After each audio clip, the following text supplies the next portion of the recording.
Samsung have just launched the Fan Edition for 2025. Let's check out what's new. Welcome back to SamMobile TV. You're here with Daniel. The S25 FE is back for 2025. Samsung have decided to keep this series going, and with good reason. It's proving to be very popular for them. It blends low price point with a flagship experience feature set that appeals to a wide variety of people. Last year, the S24 FE kind of compromised a little bit on the design and the premium build quality versus the S24 series.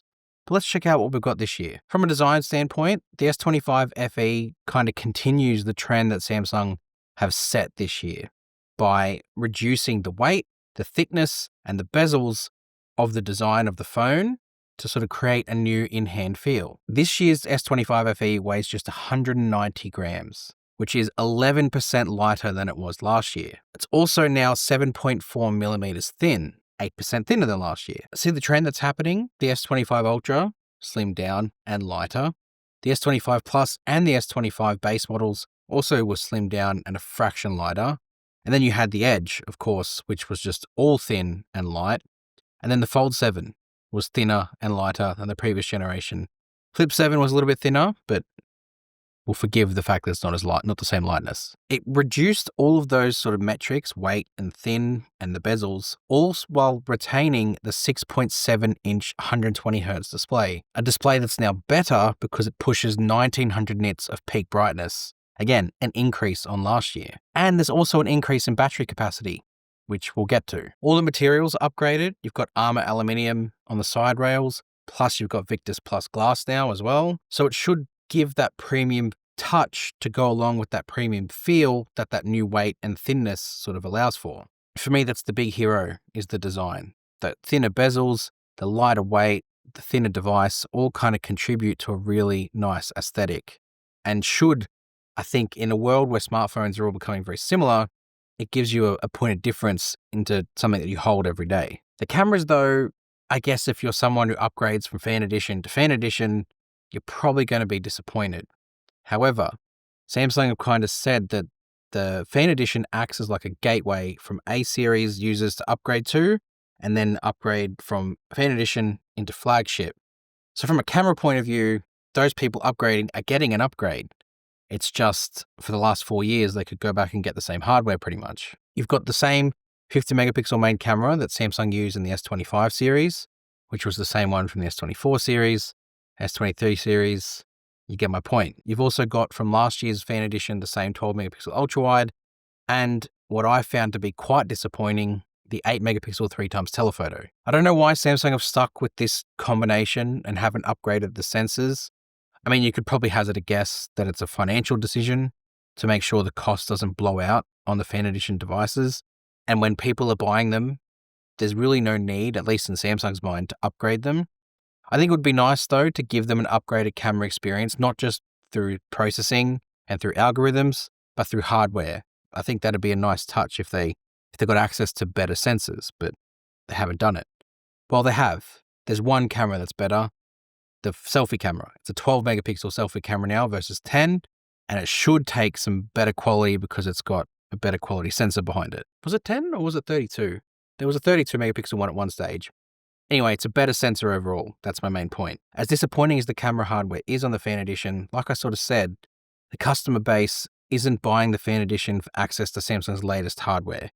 They're more or less buying the hardware as a gateway to the Samsung software feature set. So things like single take, dual recording, and that processing that I spoke about. The hardware is just a gateway for it. So I don't necessarily think it's a bad thing that it hasn't been upgraded. Well, I mean, I do, because it's definitely going to stop me from ever using it. But I'm not the target consumer. So that's probably why they haven't upgraded it. But you do get the slew of AI sort of photo features and video features that Samsung include. Things like instant slow-mo is present. You've got Instant Audio Eraser, which is new to the One UI 8, and you've also got all the generative edit AI stuff as well. All of that's there. Because like Samsung kind of say, it's a flagship experience. That's not what FE stands for, but it might, and internally maybe. The other element to the flagship experience is performance. And I think the Fan Edition has kind of always had a really good mix of performance to price point. because they've always put in like a flagship chip. On paper this year, it looks a little bit mixed because it's not actually getting this year's flagship chip. They've gone for last year's, but they've upgraded it from the Exynos 2400E to just the Exynos 2400. But I don't think the chip is really the whole story here. What you should be paying attention to is everything that surrounds the chip. Samsung have packed this out with a 4,900 milliamp hour capacity battery, which is up from the 4,500 capacity from last year. Like I said, all while retaining that thinner and lighter body. To sort of support the cooling, it's got a 10% larger vapor chamber versus the S24 Fan Edition, as well as something Samsung called liquid thermal compound material, something along those lines, sort of again to support the cooling. And that battery, which is 4,900 milliamp hours, can now charge at 45 watts. It's nice to see Samsung putting the 45 watt fast charging on more devices. I think now that they've put it on like mid-range or fan edition devices, this needs an upgrade. S26 Ultra, hopefully we should see increased charging, but again, that's something we'll wait and see. Software-wise, it's going to be launching with One UI 8, which is good news.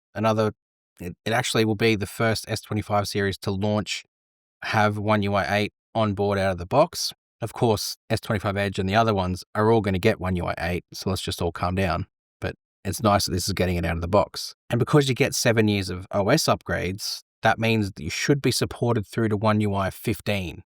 And if you hold on for a phone for that long, well done to you. But the big star for me is not just the performance gains, which is nice. It's definitely not going to be the camera. For me, it's the in-hand improvements. I think Samsung this year have kind of been on a mission to improve the in-hand feel. There's only so much you can do with hardware.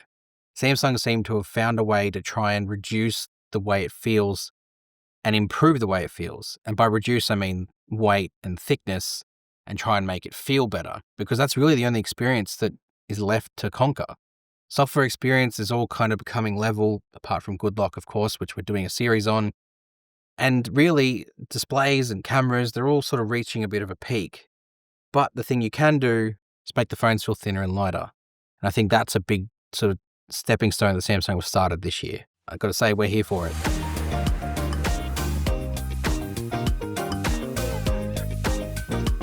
If you're seeking more information like release dates, storage, pricing, our website, SamMobile.com, is the place to go and check that out. Link for it's in the description. Go and visit it. Otherwise, hit subscribe to SamMobile TV for more coverage, because as we get these devices in hand, we'll be able to provide you with more in-depth reviews. So hit subscribe for that. See you guys next time. Thanks.